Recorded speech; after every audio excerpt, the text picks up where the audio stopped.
This week we're going to dive in and look more at mechanical controls and restoration following our last discussion, which focused on using biological controls. So here we're looking at different techniques where we're actually going to go into a landscape like this and actually remove the vegetation that is a problem from a restoration standpoint, and we're mechanically going to remove that. So if we look at some intended learning outcomes, there's two major things that I'm hoping that you'll take away from this week's lecture materials. The first is that I want you to understand the primary reasons we would focus on using mechanical controls in restoration. And the second is to be familiar with the variety of different types of mechanical controls that are available to you as part of your restoration planning. So just to think a little bit about why we restore again, just to drive home the point, you'll recall that when we are looking to restore and rehabilitate a rangeland or forest or some type of disturbed ecosystem, we're really focused on restoring the structure and function of those ecosystems, right? And there are a variety of different services that we're going to be interested in restoring. And when you consider the type of treatment that you're going to use as your specific part of your specific restoration plan, and then your specific site plans within that broader restoration plan and goal, there are going to be a variety of things that you're going to want to take into consideration. Oftentimes, if we're here in the West and we're looking at restoring rangelands or forest systems where we're interested in wildlife habitat as well as other types of structure and functional processes, often we're going to be looking at trying to improve forage quantity and quality, right? So if we're in a rangeland system where we have a lot of juniper encroachment into a native sagebrush steppe ecosystem, one where we have cattle foraging, we may be looking at wanting to restore the forage quantity and quality as one of the goals and objectives of that restoration treatment. Another may be to enhance wildlife habitat, both regardless of where you are, but both for rangelands and forests, where we want to enhance habitat for a variety of different wildlife, whether those are wildlife that we would be hunting as part of utilizing the ecosystem, or maybe it's a threatened and endangered species such as many songbirds or other individual species that we may be focused on specific habitat requirements. Another thing that you might want to restore for is to really help control weedy species. So we may have a situation where we have good structure and function, but we have an invasive species that's come into that's regenerating successfully on that site. And last time we looked at some of the biological controls that we could use by using insects and other biological agents to help control weeds, but we can also use mechanical treatments to help control weeds.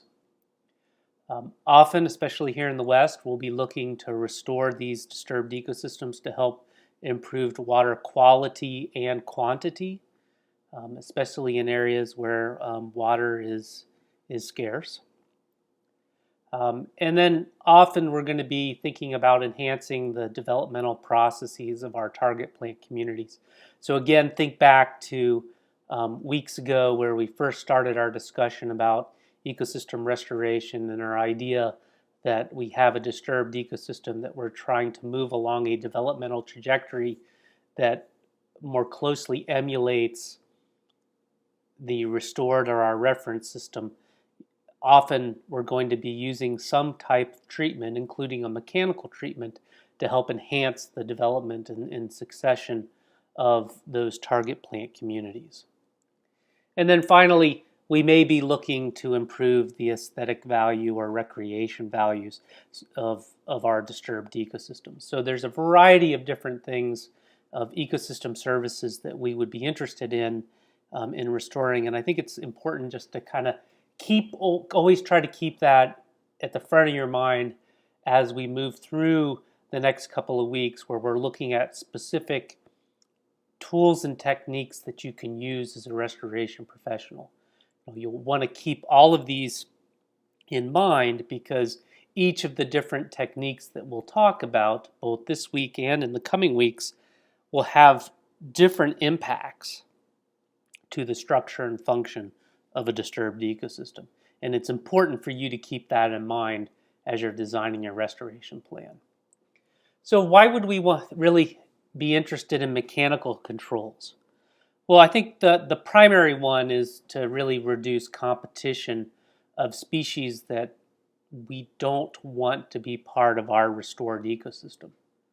All right, so we're really after increasing resources, whether those are nutrients, whether it's water, for those target species. And so you can look at the picture here in the bottom left, where we may have invasive species, or juniper in this example, that have migrated into this sagebrush steppe ecosystem, and they're actually competing with the native plants or our target species as part of our restoration or our restored ecosystem, that is actually taking nutrients and resources away from those species that we want to target. So in this case, we would want to remove those juniper from this rangeland to increase resources that will be available to those species that we really want to target and enhance as part of our restoration plan. The second thing is we want to provide a good seed bed for regeneration. And so if we have a site that's been heavily disturbed or that lacks the mix of species and that composition of species that we want to have in our restored ecosystem, we're going to have to either use natural regeneration sources where we provide a site that allows for natural regeneration, or we're going to need to artificially regenerate these sites by either seeding or planting seedlings, depending if we're talking about some sort of grassland prairie restoration, or maybe we're talking about forest restoration, where we'll go in and hand plant seedlings, or we will distribute seed.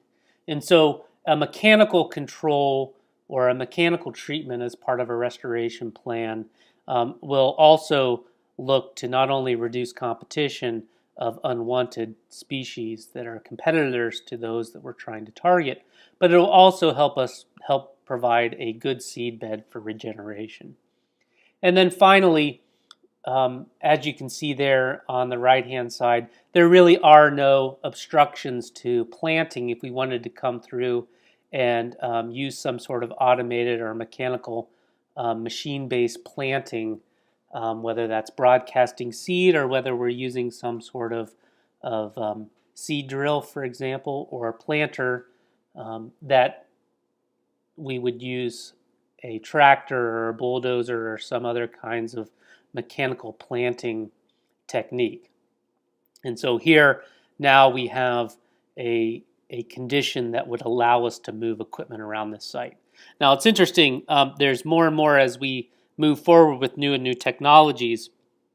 UAVs or drones are also being used in tropical restoration. I haven't really seen that here in the United States yet, but in Brazil, for example, they're using little seed pods of their tropical forest species that they're trying to restore, and they're flying drones into these remote areas and shooting them from the drone from several meters above the soil surface after a harvest or after a prescribed burn, and then using the drones to actually push seed into the ground from the air. And so that's another technology that's just emerging in the restoration world that will probably change over the next 5 to 20 years, and may result in entirely different opportunities down the road. So we're really thinking about mechanical controls, and as we go through the variety of different techniques that I'm going to share with you, or that you'll see as part of our virtual field trips or the assigned reading this week, you'll want to keep in mind we're really focused on three things: reducing competition, providing a good seed bed for regeneration, and then helping to provide conditions that help us permit planting. So another kind of broad concept to think about, especially here in restoring rangelands and managing rangelands in the West, is that when we use these mechanical treatments, they're often pretty critical to designing or doing what we call brush sculpting, where we're designing a mosaic of different community types across the landscape that provide different types of habitat and refugia for different species. So as you can kind of see in this picture, if we have a landscape that has had a lot of regeneration and an infusion and infestation of brush and juniper and other species that weren't there prior to Euro-American settlement, which is pretty common, and I think one of the videos this week from Oregon really speaks to this. Part of that is really going to be focused on how do we use that, and how do we, perhaps provide and sculpt different areas using these mechanical treatments. So we may have an area that we go through and we mechanically remove a lot of juniper in this rangeland. Maybe we leave small pockets for certain types of species that may be utilizing that habitat. But then maybe we also have different types and different areas where we actually have sagebrush that's doing quite well, that if we were to use, say, a chaining type of mechanical process, which we'll talk about here in a few minutes, that does not discriminate against the type of vegetation that you're impacting. And so we may want to maintain those small islands of sagebrush that are going to provide that critical habitat. But then if we're interested in utilizing this for both native as well as domestic species such as cattle grazing, then we may want areas where we don't have the sagebrush, and then we have this nice mosaic of different types of habitat within our rangeland. And we can utilize these different mechanical treatments to favor one vegetation type over the other. Okay, and so it's very important that you keep in mind as you're developing your restoration plan, because you'll want to provide some of those areas that are refugia as well as corridors for movement for things such as cattle or horses. And so this is important, that one size does not always fit all, and that when you really are thinking about developing your restoration plan, I want you to keep in mind that you have a variety of tools in your toolbox. And the goal here today is to provide you with a little bit of awareness of what some of those are. And as you were out in the real world and you were designing a restoration plan and project, you would want to look more in depth at what the specific consequences of using these different types, but also keep in mind that you can mix and match different types of techniques and tools to really provide the outcome that you want as part of your restoration project. So let's look at some of the mechanical controls. These are numerous. There's a variety of different approaches. And as I mentioned, you can piece these together and use different types of mechanical treatments to meet your specific objectives. And remember that our goals are really to reduce competition, prepare a good seed bed for regeneration, and prepare the site for planting by some type of equipment. And I'm going to just touch on some of these here in the rest of this lecture, but I've included a variety of virtual field trips on the website here, on the class website in BB Learn, that are going to give you a more closer view at some of these techniques. And then finally, if you want more information, I highly suggest you take a closer look and look at Chapter 9 as part of the assigned reading in the GTR from the Rocky Mountain Research Station that really looks at and does a compare and contrast of these specific types of mechanical controls that can be used for restoration. So let's look at some of these. The first one that I want to cover is one that's really common in the American Southwest, Arizona, New Mexico, Western Texas, Southern California, Nevada, and that's this idea of what's called mechanical grubbing. And so this is a technique where you have two large blades that you can see here on the end of this track hoe. They can also be on a dozer or on a backhoe type of structure, but some sort of, if you have large areas to cover, this is kind of the typical arrangement that you'll see. And basically these blades reach down around the tree or the shrub that you're trying to remove. They go down about a half a foot to a foot below the soil surface, and then those blades come together. They cut the tap root, sever the roots. If we're here, we're thinking about some sort of acacia or mesquite in this example, and then the track hoe pulls that out of the ground and then starts to pile it up, where it can be either masticated, chipped up, or burned or hauled off the site. All right, and so basically this is just going site up to individual plant by plant, and you can see a couple of instances there in the front of the screen in this picture where they've already removed a couple of these mesquite trees and shrubs, and you can basically see that this could be time intensive, but isn't going to necessarily disturb the soil across the entire site. So if you had a good native grassland community that you just wanted to go through and remove some of the woody species, these kind of grubbing might be a good way to do that. Typically, we can think of just using a bulldozer as also kind of a grubber, especially if the blade is kind of angled down and it helps push into the ground and move material. But that often results in greater soil disturbance. And this is where I was kind of getting at earlier, where you need to be able to mix and match and think about the ecology of the system that you're working in. The more soil disturbance that you generate in many of our ecosystems here in North America, as well as around the world for that matter, a lot of the invasive grass species and other perennial weedy species really take advantage of these heavily disturbed sites where you have lots of soil disturbance. So, that's something that if you have populations of an invasive species nearby, those seeds might be able to move into an area. You may be concerned about actually creating vectors for the increase in the abundance and spread of an invasive species. If you have that, maybe some kind of a grubbing operation like you see here would be better than coming through this area with a bulldozer and increasing the soil disturbance.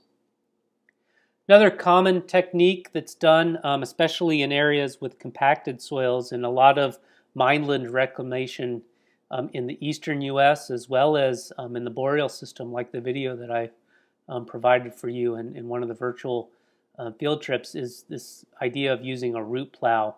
And so this is a similar approach to grubbing, except for rather than having it on a track hoe like in the previous picture, these are plows that you would drag behind a bulldozer.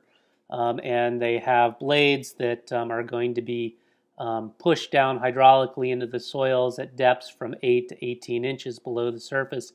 And basically you drag it back and forth across the surface, and it cuts any of the roots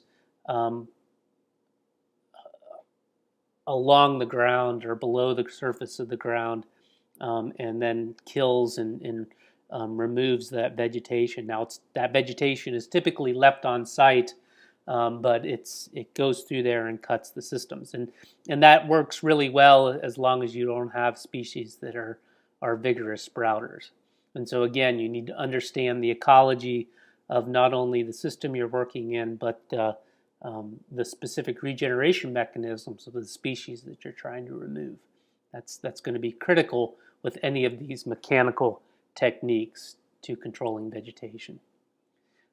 Root plows are typically most effective if you have some soil moisture that allows you to get good depth and to move it through the soil.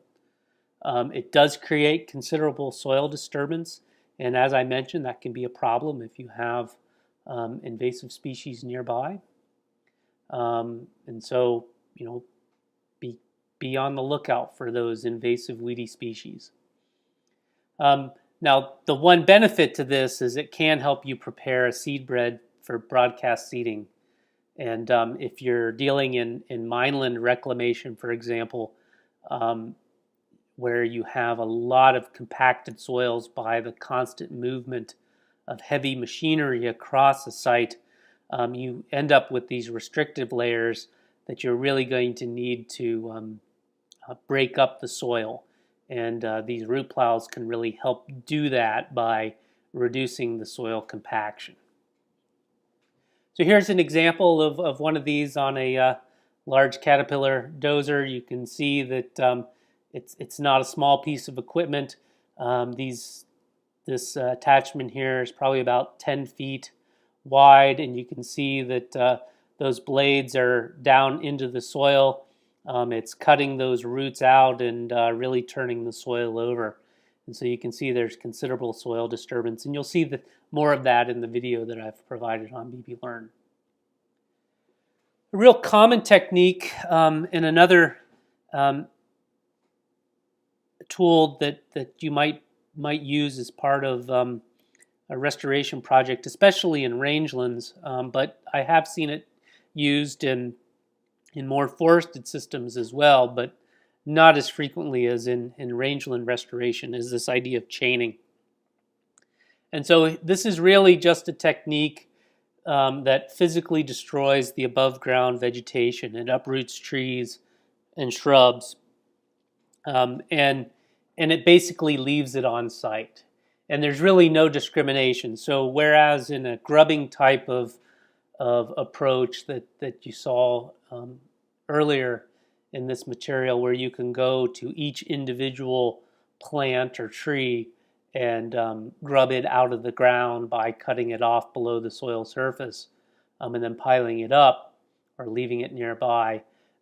Chaining is much less discriminating. So basically it's going to destroy all the above ground vegetation in the area that you're trying to treat.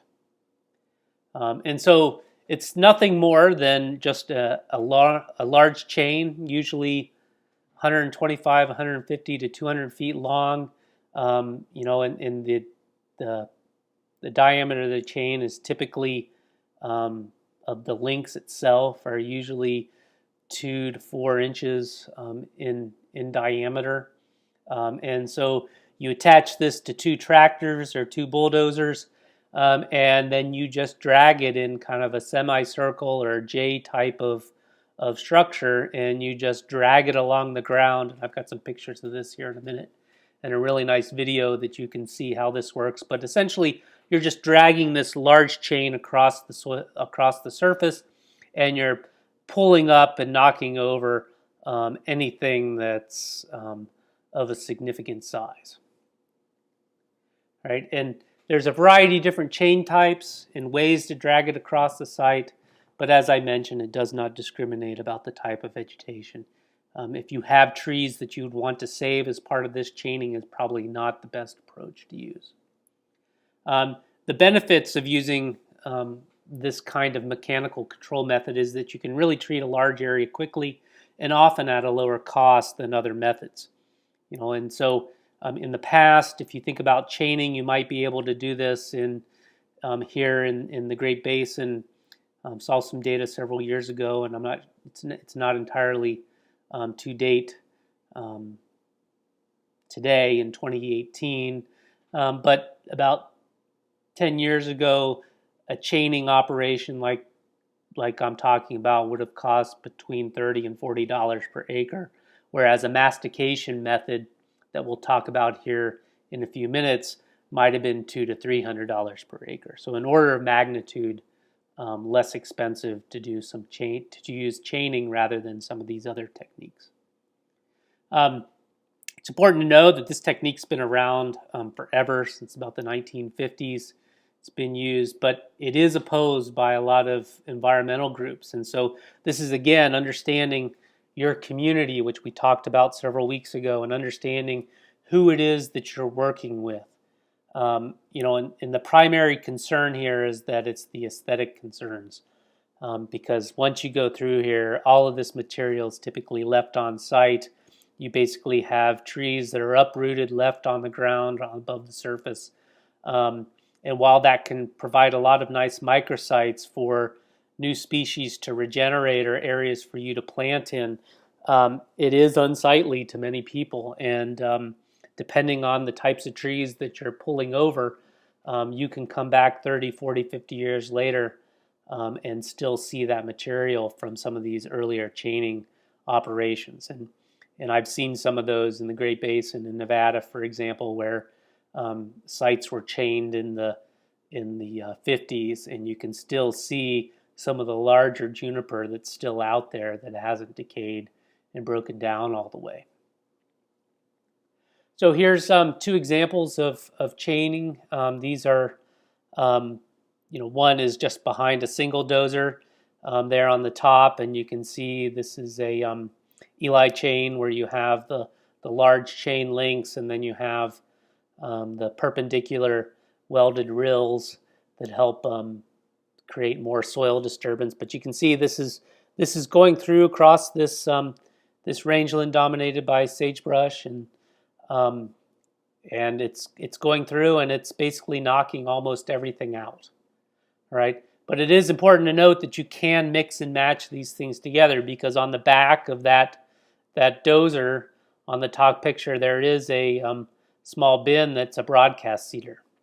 And so as this operator is going across this treatment, you've removed some of that vegetation that's going to be competing with the species that we want to regenerate here. And at the same time, we're broadcasting into this nice mineral seed bed that's going to be critical for these specific species that we're targeting. This other picture on the bottom is another big D8, D9 caterpillar with a long chain that is attached to another caterpillar, another dozer, several hundred feet away over to the left. And those two are working in tandem, going across this landscape and just basically pulling up any of the material that is big enough to that's too big to actually go underneath the chains. So there's a variety of different chains. Three of the more common are smooth chains, Sauger or Dixie chains, or Eli chains. And the smooth chains are just what you say. This is just a typical chain, smooth chain with smooth links. It's usually the less effective in terms of mortality. Typically, you'll see about 50 to 60% mortality is what the research suggests, but there's a lot less soil disturbance. And so if that's something that you're concerned about, a smooth chain might be what you're interested in using. The Sauger chains, this is also a smooth chain, but it has a welded rill that's welded on parallel to the chain links. And so this creates a lot more soil disturbance. And maybe that's something that you need to create that mineral soil seed bed. One of the issues that you have for that, if you're trying to restore an area that has that's been invaded by pinyon and juniper, especially here in the Great Basin, is that a lot of times, because of those rills are parallel to the chain links, that you can get material that is kind of caught underneath those chains. Okay, and what that does is then lifts the chain up above the soil surface, and now you're tending to break things off or have a higher likelihood of breaking stems off without actually pulling them up and pulling the roots out of the ground. The Eli chain showed you a picture of that in the previous slide. It's very much like the sauger, but it has those welded rails that are perpendicular to chain links. And so that's much more effective for material to keep that chain as close to the top of the soil surface as possible. So there's a variety of different chains. There's also, if you're doing this in forested systems, there's also another type that has it's called a ball chain. And so basically these are large steel balls that are maybe 3 to 5 feet tall with a chain kind of at the middle point. And so basically you're just rolling that chain along. And that's typically used in more forested systems. Haven't seen a lot of it in the more recent past, but in the 50s, 60s, and 70s, it was often used, especially here in the West, in areas where there were larger trees and more of a forested system. There are some things you need to keep in mind with chaining and in hydrology. So remember, especially here in the West, where you're maybe thinking about water quantity, and dealing in limited moisture environments, you're going to really need to think about and consider your specific site. So as part of your restoration plan, you would have done some sort of site inventory, and so you would kind of have an idea of what kind of erosion potential you would have on the site. But it's important to note that these different tools and techniques can have differences in terms of the runoff and erosion potential. And so, really you need to balance, removing that material, but at the same time trying to reduce runoff and increasing water retention as part of your treatment. And you're going to need to mix and match to find the best way to go forward with that. So typically, as a general rule of thumb, if you have areas where you think there's going to be a lot of erosion potential, you should probably go with a smooth chain. And in this instance, you'd have less erosion potential than with the Eli or the Sager, which has the highest potential, again, because of that soil disturbance. It's also important to note that many individuals, when they're utilizing these different techniques and these different chaining techniques, they're doing so with multiple passes. And those multiple passes may occur at different times of the year. So you may come through and do some sort of chaining in the summer, knock down that material, seed, and then come back in the fall, and then seed, and then chain again after you've done some sort of seeding treatment. That second time that you go through knocks down anything that was missed, but then also moves material around a little more, that provides more of a nice kind of mulch, so to speak, where you have that material covering that kind of helps retain a little bit more moisture, and then also provides some temperature regulation. And so each different type is going to provide a different type of microsite for seed establishment, growth, and protection. And you should be paying attention to that, and you should understand what the specific requirements are of the species that you're trying to restore or that you will be planting, and then mix and match that with each different type. And so it's, you might have areas, or it might have a chaining method where you piece together, kind of alternating smooth chain, and then with a sauger or an Eli chain, and then back to a smooth chain, right? To kind of break up the site and to have a little more heterogeneity across the site. Again, especially if you're trying to think about different types of habitat as part of sculpting this landscape. Another important thing with chaining that you need to keep in mind, and there's a lot more in-depth information here that's provided in the assigned reading, but I just want to hit a couple of highlights. As a general rule, we're going to avoid using chaining in the spring when your soil moisture and your soils are going to be probably the wettest they will be on an annual basis. That will just tend to cause considerable problems in the site, cause rutting, increased erosion. And as I mentioned, um, there are a variety of ways to think about chaining with your specific regeneration techniques. And so if you're not seeding, you can often come through and you'll see chaining done in the fall. You can be done in the summer, as I previously mentioned, which allows for the vegetation to dry out. And then you can come back in the fall, seed, and then go through again with a second chaining operation that once that vegetation's dried out that you did with the first chaining treatment, that chain will help break it up even farther and then help create more of a mulch environment. Not nicely ground mulch, but it's going to break some of that vegetation up. That's going to help moderate temperatures and then help retain some moisture underneath that material for that seed that you've seeded in the fall. Chaining is also becoming more and more common following severe wildfires.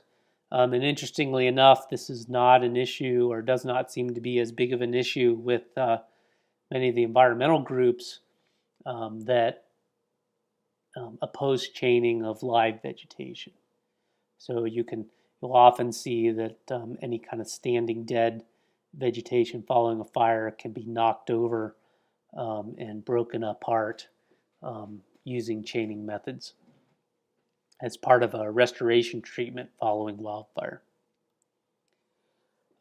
Another common technique that's used across ecosystems, whether you're in the East Coast dealing with invasive species such as multiflora rose or Chinese privet, for example, a lot of the invasive shrubs, or whether you're talking about even here in the West with juniper encroachment into rangelands and sagebrush steppe ecosystems is using manual approaches to cutting. And essentially what we're talking about here is a pretty least intensive method that you can use as a mechanical treatment. But it often can be more expensive. And so what we're talking about here is just putting a saw or a chainsaw in someone's hand and having them go out into a site and just cut down the trees or cut down the shrubs that you're dealing with. So you cut that down with a chainsaw. It's then left on the site. Oftentimes that may be left right next to where the stump is, or it can be picked up and put into some sort of pile that can be burned later on. Not so much here in the West, but definitely in the East, especially with invasive species like multiflora rose, for example. Once it's cut, it will be followed with herbicides, and then because it's a vigorous sprouter, and again, understanding the physiology and ecology and regeneration mechanisms of the plant is important here, is that you'd want to hit that stump with an herbicide that's going to kill the below ground part of the plant. Right? And so often you want to make sure that you cut it low enough to avoid regrowth. But again, there's a cost and benefit to that. The lower you go with the chainsaw, for example, the more likely you're going to be getting your chainsaw blade into and your chain into the dirt, which is going to make that chain become duller much more faster. Okay, so a lot of different things to think about when you're using these kind of manual approaches. Now, because you're talking about to cover a large area, having a lot of manpower to really do this, more and more projects are using volunteers or other sources of labor to help. It's not uncommon for prison crews to be hired to go out and spend time thinking and doing this kind of manual cutting. There's also been an increase, and this is where you want to think about if you're developing a restoration plan, and part of that restoration plan may be to enhance wildlife. And so if that's the case, then maybe you can work with volunteers that will want to go out and actually hunt that ground. And so they're seeing a direct benefit. And so you could see how providing them with an opportunity to actually practice some sort of restoration technique, like we talked about several weeks ago, could be really important to building some continuity and interest in the specific restoration plan and the longevity. There are even some places that are requiring, to get that deer tag, for example, or elk tag. You actually have to volunteer a specific amount of time working on some sort of restoration project. And so you could be really creative with this, but that's another thing that you could use and really think about as you're developing a restoration plan. Now, it's also pretty critical here because, especially considering the prolonged drought we've had in some parts of the West, as well as the increased fuels that have developed that you're trying to cut and to help restore your site, that you'll want to pay attention to the fuel structure when leaving these cut materials, right? So are you going to leave them on site? Are you going to pile them up and try to burn them later? Or are you going to masticate them by grinding them up and making them into mulch? Right, so you want to think about this as part of your restoration plan as to how you're going to think about that, because the last thing you want to do is contribute to extreme wildfire seasons by leaving all this material out on a site that has high potential for fire. So I've mentioned a couple times this idea of mastication. So this is shredding or bull hogging, which is another synonym for mastication. But this is another technique that removes vegetation mechanically. But unlike the chaining, where you're basically indiscriminately removing all vegetation, here you're going to target specific species and have less of an impact on those species you might want to retain at a site. Right? And essentially what you're doing here is you're taking a big blade or a series of blades or choppers, and you're mulching your target vegetation and leaving it on site as chopped up mulch or chopped up vegetation. Okay. Now, this can be useful because it helps regulate water and soil temperatures, right? Because you're not leaving a lot of bare ground on the site. In those areas around where you're masticating those live fuels or those live trees or shrubs, that mulch is going to be left in that general vicinity.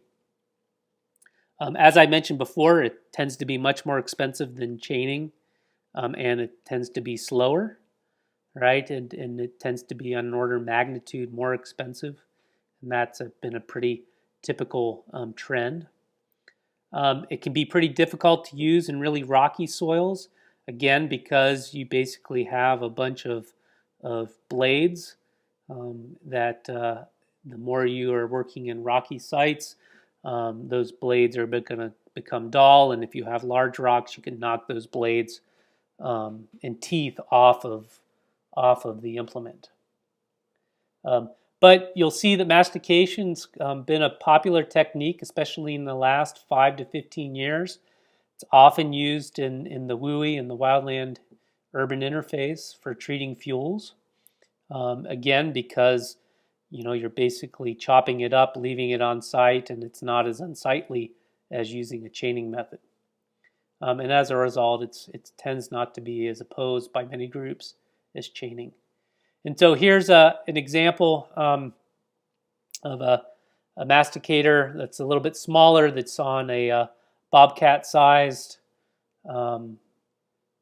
machine, but there are also larger ones that are more, and you can see these on the videos that I've posted, but you can see there you have a blade here that goes in, and it's just basically chopping up a lot of the material and spitting it out. And it's important to note that not everything is going to be this nice fine mulch of all the same sizes, and you can see kind of in the background there that you have a variety of different sizes, and really depending on the how intact your teeth are on these blades, is really going to help, and how sharp is really going to dictate kind of the consistency of that mulch. And that's something to keep in mind as you're working as part of you trying to use mastication as a mechanical treatment to remove that vegetation to help improve the competitive nature of your target species. So a lot of this so far has been focused on where you have a large component of woody species that you're trying to manipulate and you're trying to remove, but there are maybe other areas where you don't have that issue, and you still need to control competing vegetation and then prepare a seed bed for your target species. And typically you can use a variety of harrows and discs for this, and there are countless different types of harrows and discs and aerators that can be used and have been used historically to restore rangelands, to restore prairies, and to restore the understory and forested systems. And so basically here you're trying to control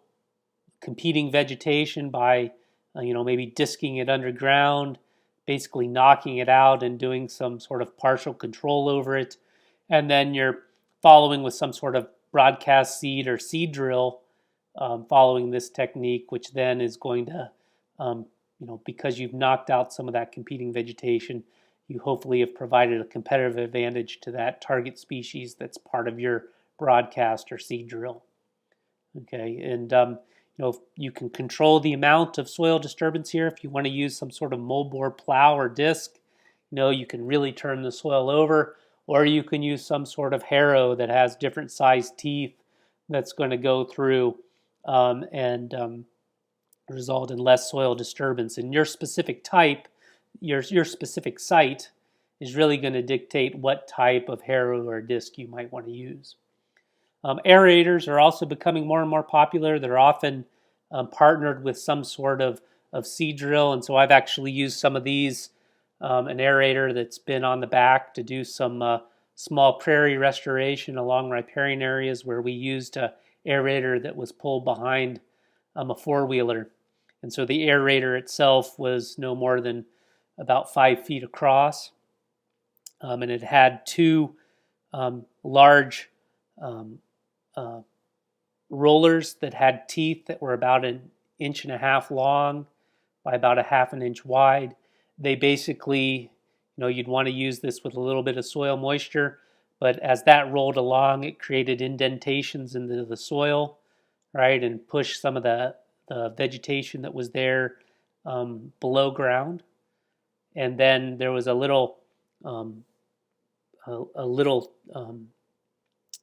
compartment above those two rollers that had our seed, and then it just at our specific seeding rate dropped seed that then fell down into these holes that were created by the aerators, the teeth on the aerators. And it was a great way to help enhance after, and this was done after we had established a stand of native warm season grasses along a riparian zone, but we wanted to go back in and actually enhance and actually increase some of the seeding. We knew we needed some bare mineral soil contact for those warm season grasses to take hold and help increase their abundance. So a variety of different techniques. And here's just one classical example that's been done. This is a big pipe harrow where you can see teeth that are about 4 to 5 inches long that's being pulled behind a dozer across a rangeland here in Nevada. This picture from, I believe the 1960s. Another technique, and I just have a couple of more here. And again, I'm just trying to give you a kind of a picture of the breadth of different techniques that you can use for mechanical controls. This is a roller chopper.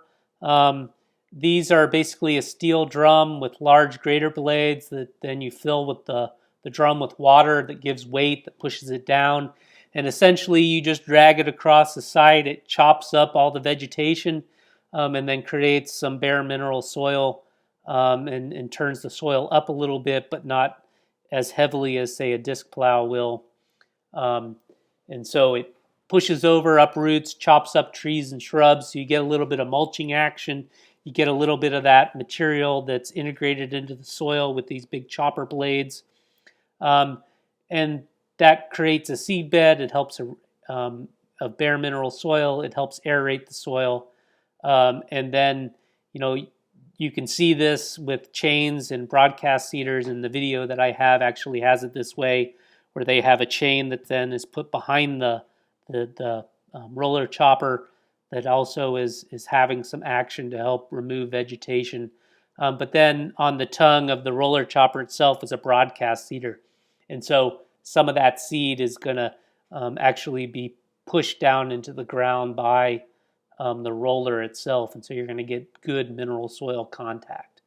And so it's just an example where in a single pass, you can really go through and chop up some of that vegetation, control that vegetation, and then help create a nice seed bed that's going to help you um, uh, get that target vegetation established. And then finally, a real common type, and I'm sure you've all seen these, it's just basically mowing and using a brush hog to control vegetation. And so here you're it's no different than working in, say, some sort of pasture, where at the more you mow it and you help control any kind of weedy community or population that's developing, you're basically knocking it back and providing an opportunity for your target species or those that you want to enhance to stimulate their growth. And this is a technique that's commonly used, but it's not used to entirely control competing vegetation, but it's going to be one that helps you partially control vegetation. So to wrap things up here, there's a variety of different approaches, things I'd like you to take away from this, and then as you watch the other videos that I've put up for this week's virtual field trips that kind of let you see some of these techniques in action, and then as you look at the assigned reading, I want you to keep these three major points in mind.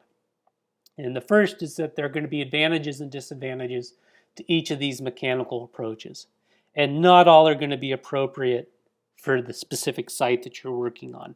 You're going to need to use your knowledge of the site as well as the technique and tool to mix and match an approach that's going to work best for your specific site, right? And so to do that, you really do need to understand what the outcomes of the treatment will be and how that will affect the ecology of your target species. Okay, so you need to understand that. You need to understand the regeneration strategy of the species you're trying to regenerate as part of enhancing the successional development of your system. And some of these mechanical approaches may not help you enhance that kind of regeneration. In fact, they may they may actually hinder that regeneration. So you need to mix and match well. And then you also need to understand the implications of these treatments may have on other ecosystem components. Never forget about what they're going to have to water quality, water quantity. What is the community going to think about this? Are you working in an environment that has a lot of visitors where, if you use a chaining type of system and it's going to be very unpleasing aesthetically, that could then cause your neighbors to think unfavorably of your approach, and is going to result in less support for your restoration activities, you're not going to want to use that approach. And then you also think about wildlife. What are each of these going to have on the specific wildlife species that may be in your area? Is this going to benefit elk? Is it going to benefit deer? What are the specific habitats that those species need? What do they actually feed on? What are you enhancing? And what might you be degrading by using these mechanical treatments? So take a look, make sure you do the reading this week, and look a little more in depth at these specific mechanical controls. And keep in mind that what we're really focused on is a technique that removes competing vegetation so that we increase the relative amount of resources that our target species can take advantage of. And then we're also creating an environment that allows for the regeneration, whether that's going to be artificially regenerated or naturally regenerated for that target ecosystem.